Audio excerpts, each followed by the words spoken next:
자, 오늘부터 사도행전을 시작합니다. 사도행전의 저자는 누가이지요. 신약 성경에는 누가가 기록한 책이 두 권 있는데 누가복음과 또 이 사도행전입니다. 이 두 권의 책은 서로 깊게 연결되어져 있습니다. 그래서 오늘 본문의 1절에 보시면 데오빌로님, 나는 첫 번째 책에서, 이 첫 번째 책이 뭐죠? 바로 누가복음입니다. 누가복음.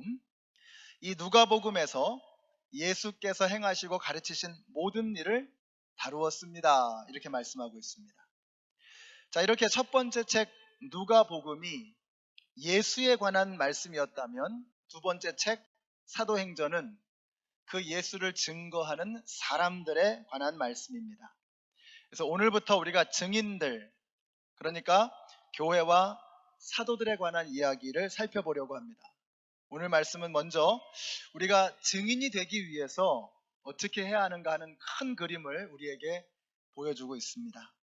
첫 번째로 성령님이 함께 하셔야 합니다. 우리가 주님의 증인이 되려면 이건 혼자는 안 됩니다. 성령님이 함께 하셔야지만 우리는 증인이 될 수 있습니다. 금주의 암송구절 여러분 주보에도 있는데 우리 1장 8절 말씀 다시 한번 같이 읽습니다. 시작. 그러나 성령이 너희에게 내리시면 너희는 능력을 받고 예루살렘과 온 유대와 사마리아에서 그리고 마침내 땅끝에까지 이르러 내 증인이 될 것이다. 이 말씀은 마태복음 28장 끝에 나오는 지상대명령과도 일맥상통하는 말씀입니다. 증인이 되라는 것입니다.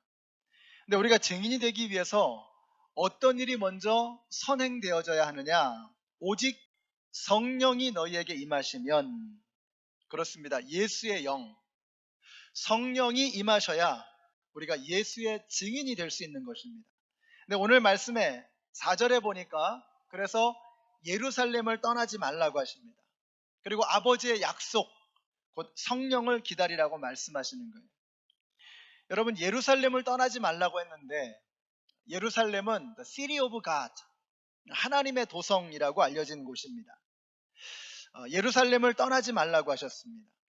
여러분, 아브라함이 이삭을 드린 곳이 바로 예루살렘입니다. 이곳은 다윗이 법궤를 모신 곳이고 다윗의 아들 솔로몬이 성전을 지어드린 곳이며 예수님의 십자가의 사건, 부활의 사건, 승천의 사건, 또 성령께서 강림하시는 사건이 일어난 곳입니다. 자, 무슨 말씀을 드리고 싶은 것이냐? 하나님께서 우리 인간에게 어떤 일을 행하실 때마다 그 중요하고 빼놓을 수 없는 그러한 위대한 역사를 이루실 때마다 그 장소는 항상 예루살렘이었다는 것입니다. 예루살렘은 하나님께서 인간을 만나주시는 장소를 대표하고 있는 것입니다. 예루살렘을 떠나지 말라고 말씀하십니다. 왜냐하면 그 예루살렘에 성령이 임할 것이기 때문이다. 이렇게 말씀하고 있습니다. 사랑하는 성도 여러분, 우리가 주님의 증인이 되어야 하는데 이 증인은 혼자서는 못합니다. 우리 예수님 말씀하셨죠. 나는 포도나무요 너희는 가지니 저가 내 안에 내가 저 안에 있으면 이 사람은 과실을 많이 맺나니 나를 떠나서는 너희가 아무것도 할 수 없다. 우리가 예수님이 없으면 we are nothing, we are nobody. 근데 예수님이 함께 하시면 nothing is impossible. 예수님께서 함께 하시면 능치 못할 일이 없는 것입니다. 그러므로 사도들이 증인이 되기 위해서 가장 중요한 일은 성령님의 함께 하심을 경험하는 것이었습니다. 우리 성도님들이 저는 혼자 다니지 마시기를 바랍니다. 우리 성도는 혼자 다니는 거 아닙니다. 성도는 항상 성령님과 함께 다녀야 하는 것입니다. 여러분이 직장에 갈 때, 운전할 때, 또 사람들을 만날 때, 목장에서나 교회에서나 어느 곳을 가더라도 여러분 성령께서 늘 함께하고 계시는 것을 잊지 마시기 바랍니다. 왜냐하면 우리가 그분이 아니고서는 we are nothing, we are nobody, 아무것도 아닌 것입니다. 우리 5절의 말씀 보세요. 요한은 물로 세례를 주었으나 너희는 여러 날이 되지 않아서 성령으로 세례를 받을 것이다. 오늘 우리 박유정 자매님이 세례를 받으셨는데, 이 세례라고 하는 말은요, 물속에 푹 잠근다는 뜻입니다. 그래서 세례를 받는다, 이렇게 수동태가 되면 물속에 빠져 죽는 겁니다. 배가 침몰하는 겁니다. 오늘 우리 박유정 자매님이 받으신 그 세례의 의미는 뭐냐? 내가 예수님과 함께 죽었다는 겁니다. 내가 예수님 이전에 예수님 상관없었던 그 옛사람이 침몰해 버렸다는 것입니다. 거기서 끝나면 안 되죠. 예수님과 함께 다시 부활한 것이요, 예수님과 함께 새로운 삶을 시작하는 것, 이것이 바로 세례의 의미인 것입니다.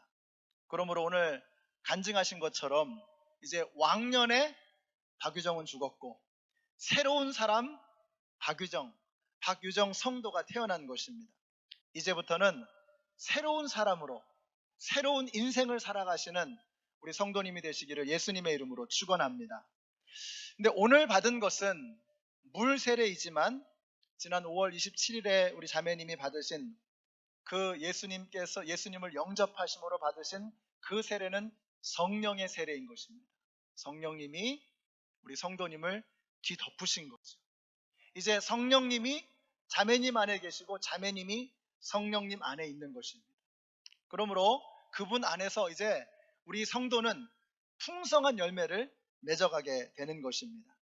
우리가 예수님을 영접할 때 우리에게 성령의 세례가 임하고 성령님이 우리 가운데 거하시면 그분은 절대로 천지개벽을 해도 우리를 떠나지 않으십니다. 여러분, 이것이 바로 복음입니다.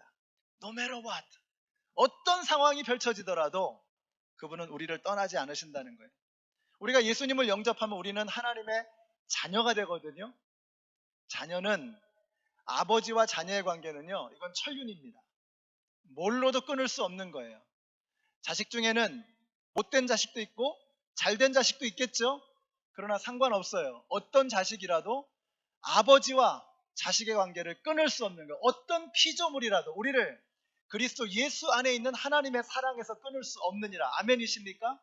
바로 그 하나님의 사랑이 성령의 우리 안에 계시는 그 임재와 함께 인증되어지는 것입니다. 인쳐주시는 거예요. 도장을 꽝 찍으신 거예요.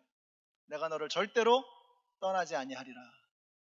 우리가 믿음 생활 하다 보면 업앤다운이 있죠. 그러나 그 어떤 상황 속에서도 내 안에 계시는 성령님으로 인해서 흔들림이 없는 믿음 생활 해나가시는 우리 모두가 되시기를 예수님의 이름으로 축원합니다. 그 성령님께서 내 안에서 뭘 하시느냐? 지난 수요일날 우리가 로마서 8장 26절을 봤거든요. 로마서 8장 26절에서 이렇게 말씀합니다. 이와 같이 성령께서 우리의 연약함을 도우시나니. 여기 돕는다라고 하는 이 말이 순, 안티, 람바, 마네오라고 하는 단어입니다. 긴 단어죠. 그런데 이 순이라고 하는 이 말은 함께라는 뜻이고, 람바, 마네오라고 하는 이 단어는 붙잡는다는 뜻입니다. 그러니까 순, 안티, 람바, 마네오라고 하면 무슨 뜻이냐? 아까 우리 김승호 장로님하고 김성환 집사님하고 두 분이서 이거 이렇게 서로 맞잡고 이 강단을 여기서 이렇게 옮겼습니다. 이게 순, 안티, 람바, 마네오 하는 겁니다. 돕는다는 말은 뭐냐면 서로 귀퉁이를 맞잡고 함께 움직이는 겁니다. 우리 성령님이 하시는 일이 뭐냐? 우리의 삶의 한쪽 귀퉁이를 붙들어 주시면서 우리와 함께 가기를 원하시는 거예요. 성령님은 저와 여러분과 함께 일하기를 원하세요. 우리 하나님은 전능하신 하나님이십니다. 혼자 다 하실 수 있어요. 그러나 하나님의 일에 저와 여러분을 초청하시고 우리가 함께 그분과 일하기를 주님은 원하시는 것입니다. 여러분, 혼자 하면 힘들지만 함께 하면 재밌습니다. 더군다나 성령님이 함께 하신다면 얼마나 신이 나겠습니까? 주님의 일은요, 신바람이 나야 합니다. 여러분이 자기 일을 할 때는 얼마나 열심히 합니까? 열일 제쳐두고 하지요. 그러나 주님의 일 할 때는 귀찮아하고 또 자기가 좋아하는 일 할 때는 날밤을 새도 피곤하지 않지만 이상하게 주님의 일을 하면 조금만 해도 피곤하죠. 여러분, 우리가 주님과 함께 일한다고 하는 것은 우리 주님의 일을 하면서 우리의 삶 속에서 드러나야 되는 것입니다. 주님의 일을 하는 사람은요, 그 모습 속에서 주님의 함께 하심이 드러나야 하는 것입니다. 우리가 전도가 왜 안 되느냐? 주님의 일을 하면서 또 목장하면서 신앙생활하면서 너무 피곤해 보여요. 너무 피곤한 거예요. 다 귀찮고 피곤하고 뭐 좀만 해도 힘들고. 근데 여러분이 좋아하는 비디오 볼 때는 밤을 새도 다 보잖아요. 좋아하는 운동할 때는 아무리 피곤해도 그냥 일어나잖아요. 근데 왜 우리는 주님의 일 할 때는 그렇게 하지 못할까? 사랑하는 성도 여러분, 여러분 혼자 해서 그렇습니다. 혼자 하지 마시고, 아까도 말씀드렸지만 혼자 댕기지 마시고, 우리 성도는 성령님과 함께 다니셔야 합니다. 여러분이 주님의 일을 하실 때 항상 그곳에 성령님이 함께하고 계시는 것을 잊지 마시고, 아기를 보는 게 이게 보통 힘든 일이 아니거든요. 우리 지금 저 뒤에도 아기 보러 왔다 갔다 이렇게 안고 왔다 갔다 하시는 우리 권사님도 계시고 여러분들이 계십니다. 또 바깥에서 이제 날씨가 점점 더워지는데 밖에서도 주차장에서 일하시고 주방에서 일하시고, 여러분 이게 얼마나 피곤하고 힘든 일입니까? 그러나 이게 혼자 하면 힘들거든요. 근데 주님께서 함께하고 계신다. 주님께 한쪽 귀퉁이를 맡기십시오. 순 안티 람바 마네오, 한쪽을 맡겨드리고 여러분은 그 한쪽 귀퉁이, 다른 귀퉁이를 맞잡고 주님과 함께 걸어가는 것입니다. 혼자 하면 힘들지만 함께하면 신나는 것입니다. 우리 연합장로교회 성도님들은 혼자 일하지 마시고 주님과 함께 일하시는 우리 모두가 되시기를 예수님의 이름으로 축원합니다. 어제 선교 바자회를 은혜 가운데 잘 마쳤습니다. 금요일부터 많은 분들이 오셨습니다. 즐겁게 일했습니다. 또 어제 새벽부터 오후 늦게까지 끝날 때까지 얼굴 그슬려 가면서 많은 분들이 열심히 땀을 흘리셨습니다. 역시 끝날 때는 육체적으로 피곤하니까 다들 피곤한 기색이 얼굴에 역력했습니다. 근데 마지막에 우리 이제 장로님이 기도하자고 이렇게 함께 손을 맞잡고 둥그렇게 이렇게 우리 한국일보 앞에 청소 다 마치고 이렇게 바자회장에서 손을 붙들고 함께 이렇게 기도를 했습니다. 그 순간에 제가 이렇게 얼굴들을 이렇게 보니까 피곤하지만 얼굴에 이렇게 빛이 나는 것을 봤어요. 보람이 있는 거죠. 기쁨이 있는 것이죠. 피곤한데 그 피곤함보다 함께 해주시는 하나님의 은혜가 그들 가운데 있었던 것입니다. 우리가 주님의 일을 하는 것은요, 피곤하지 않을 수 없어요. 근데 그 피곤함보다 더 큰 기쁨이 우리 가운데 있다면, 내 안에 성령님이 계셔서 이거 나 혼자 하는 게 아니라 주님이 같이 해주시는 거구나, 하나님께서 한쪽 귀퉁이를 붙들어서 나와 함께 가시는구나 하는 것을 깨닫는 순간 피곤함이 사라져 버리게 되는 것입니다. 여기 나오신 우리 성도님들, 우리가 증인으로 살아가기 위해서, 이 증인의 삶이라는 게 이게 만만한 일이 아니거든요. 성경에서 증인이라고 하는 이 단어는 순교자라고 하는 단어와 같은 단어를 쓰고 있어요. 증인은 결코 쉽지 않은 것입니다. 그래서 이 길은 혼자 할 수 없는 거예요. 순 안티 람바 마네오, 함께 귀퉁이를 맞잡고 주님과 함께 걸어갈 때 이 일을 감당할 수 있게 되는 것입니다. 여러분, 우리는 성령의 인도하심을 통해서만 증인이 될 수 있습니다. 혼자는 안 되는 것입니다.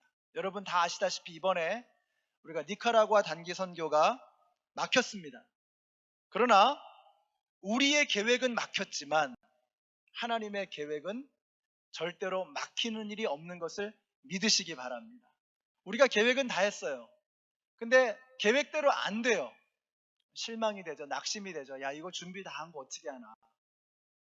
그러나 우리의 계획이 막힐지라도 하나님의 계획은 결단코 막히는 일이 없는 것입니다. 사도 바울이 아시아에서 복음을 전하려고 했습니다. 근데 뜻대로 안 됐어요. 몸도 아프고 자꾸 이렇게 원하는 대로 안 되는 거예요. 주님께서 막으셨던 거죠. 제가 생각해 봤어요. 바울이 얼마나 마음이 아팠을까. 바울이 얼마나 열심히 철저하게 준비하는 사람입니까?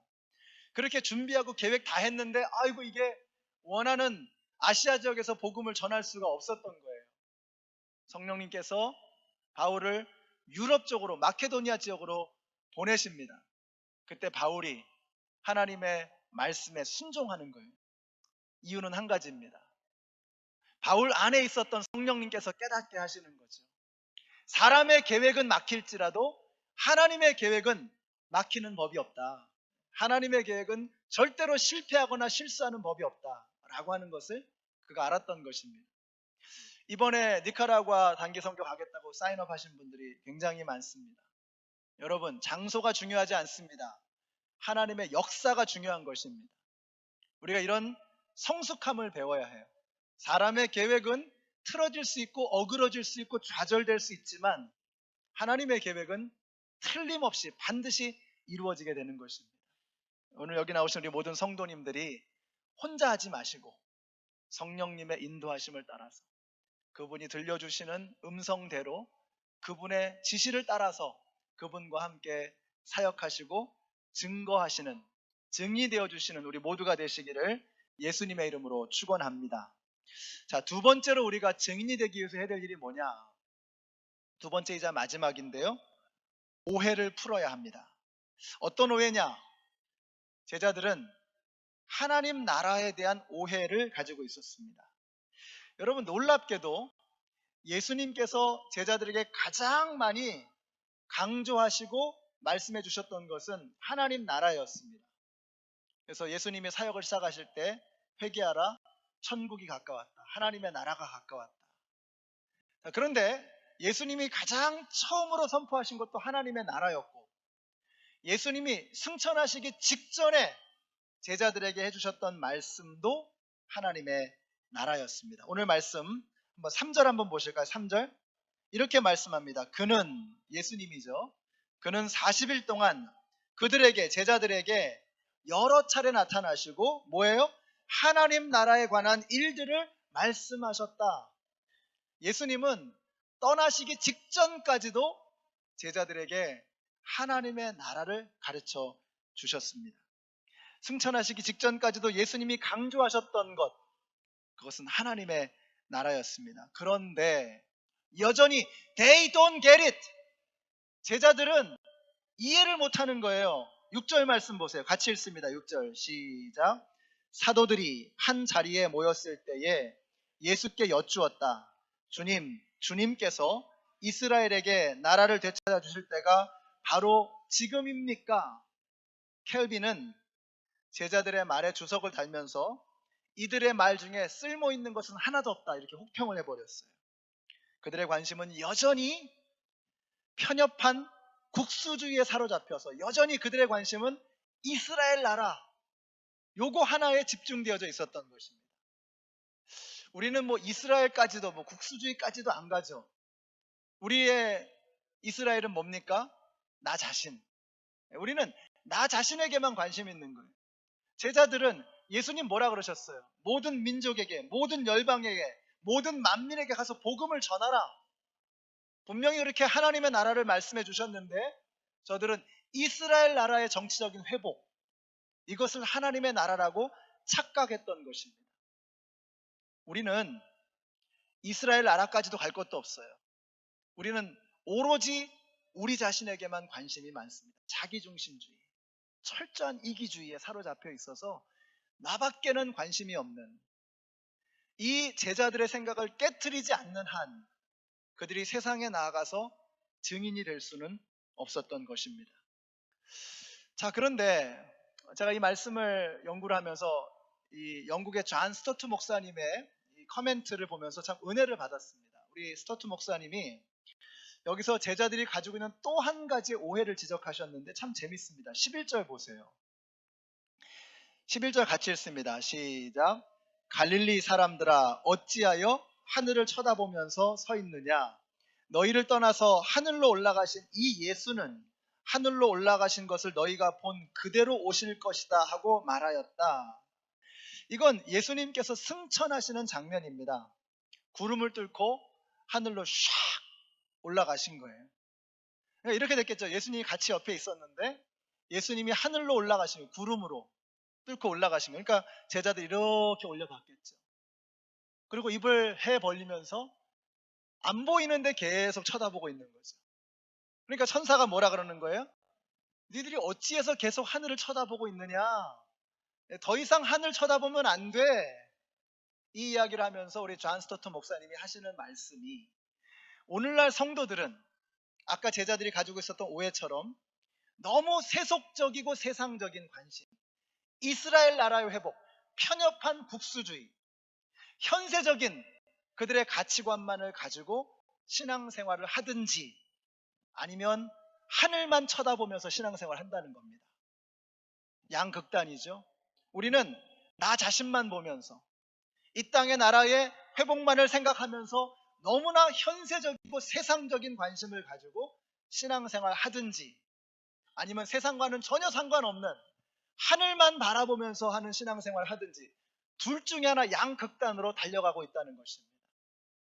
이 두 가지의 오류와 오해를 극복하고 해결할 수 있는 비결을 예수님께서 오늘 말씀해 주신 거예요. 그것이 바로 사도행전 1장 8절입니다.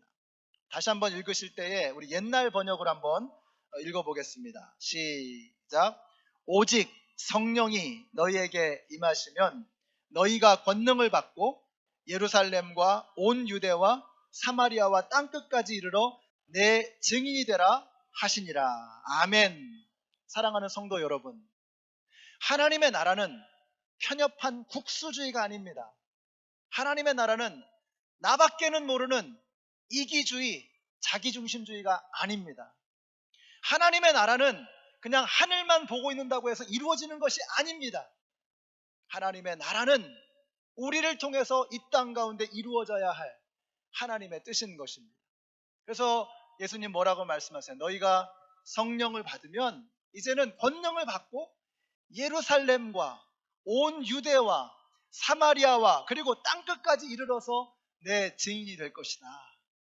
하늘만 보고 있으면 안 된다는 거예요. 세상으로 나아가라는 것입니다. 내 힘만으로는 안 된다는 거예요. 성령의 도우심이 있어야 한다는 것입니다. 오늘 여기 나오신 우리 모든 성도님들, 주님께서는 저와 여러분을 증인으로 부르셨습니다. 우리가 증인이 되기 위해선 신빙성 있는 믿을 만한 증인이 되기 위해서는 어떻게 되죠?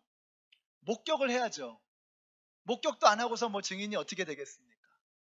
우리가 예수의 증인이 되려면 예수를 만나셔야 합니다. 예수를 만나지 않고 예수님을 모르면서 뭐 예수를 어떻게 증거하겠어요? 예수 믿으면 그렇게 된대더라. 예수 믿으니까 이런 게 좋대더라. 그거 가지고는 증거가 안 돼요. 아까 우리 유정자매님께서 또박또박 5가지를 얘기하셨잖아요. 예수 믿으니까 저에게 이런 변화가 일어났습니다. 하나하나 이야기하셨죠. 바로 그겁니다. 내가 만난 예수. 내가 만난 예수를 증거할 때 그 말에 신빙성이 있는 것입니다. 그게 크레더블한 거예요. 믿을 만한 증거가 되는 것입니다.